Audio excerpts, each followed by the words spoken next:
Good morning. I'm Constable Victor Kwong, and welcome to the Toronto Police News for Friday, the 24th of November, 2017. Today, I'm coming to you from 11 Division, where the service will be gathering to recognize the International Day for the Elimination of Violence Against Women. But first, here's what happened in your city last night. We have 2 reports of firearm discharges to tell you about from overnight. First, at 4:30 p.m., police responded to a home in the Scarlett Road and Lawrence Avenue area. The homeowner reported to us that she heard a shot fired and then the shattering of her window. There are no reports of injuries and there's no suspect information. If you have any information, please call 23 Division.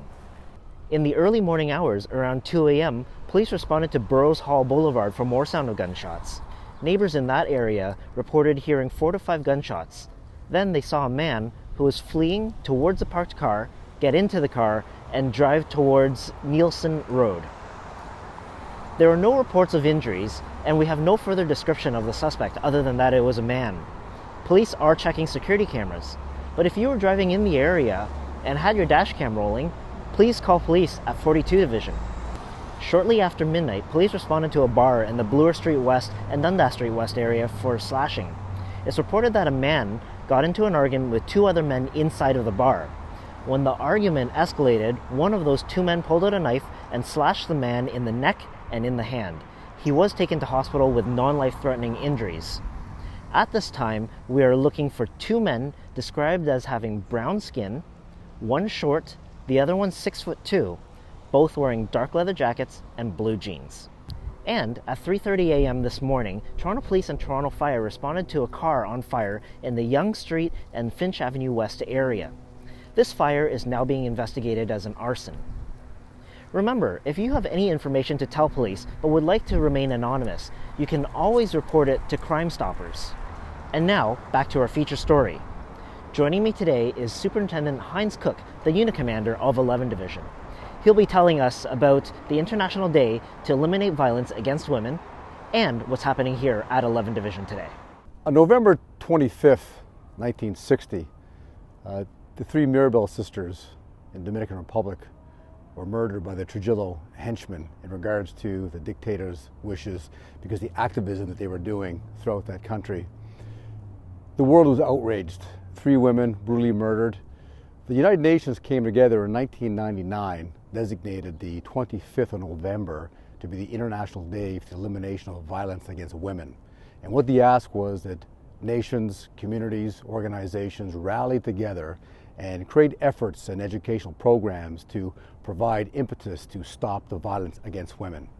What we're doing today in 11 Division is creating a trifecta of events for social justice activism, restorative justice, and victims advocacy.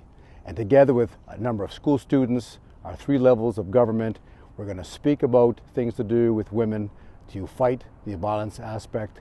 We're going to be stringing streamers, balloons, all in the color of orange, which is the designated UN color of peace and harmony.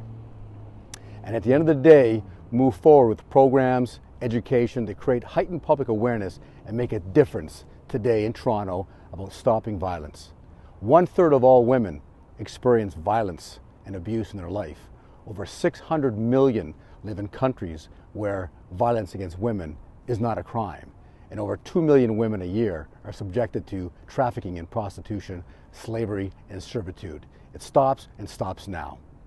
Last night, hundreds of people contributed to the Victim Services Toronto by attending the 10th Annual Chiefs Gala.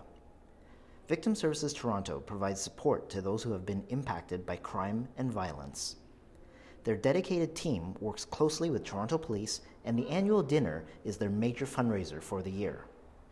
Chief Mark Saunders and his wife were in attendance at this great event that witnessed many people digging deep into their pockets to raise funds for this very worthy organization. If you have a story idea or would like to see a member or unit featured in Toronto Police News, leave a comment on our YouTube channel.